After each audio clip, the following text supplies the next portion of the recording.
आत्तापर्यंत उल्हासनगर महानगरपालिका येथून जन्मदाखले आणि मृत्यू दाखले दिले जायचे, परंतु या 1 वर्षापासून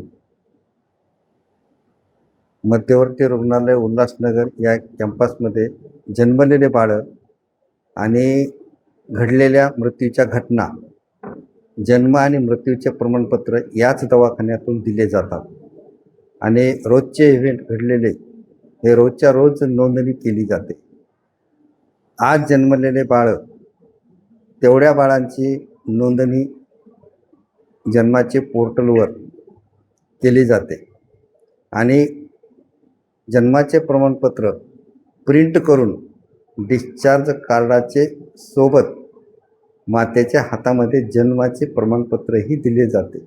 त्यामुळे त्या मातेला पुन्हा पुन्हा चक्रा मारण्याची गरज पडणार नाही जन्म प्रमाणपत्रासाठी. आणि त्याचबरोबर त्याच्यामध्ये जरी त्या बाळाचं नाव ठेवलेलं नसलं तरी त्या बाळाचं नाव ठेवल्यानंतर दुय्यम प्रत बनवून त्याच्यामध्ये संपूर्ण नाव नमूद करून दुसरी प्रत त्या संबंधित बाळाच्या नातेवाईकांना मिळेल. या उपक्रमामुळे सर्वसामान्य व आर्थिकदृष्ट्या दुर्बल कुटुंबांना नेमका कसा फायदा होणार आहे?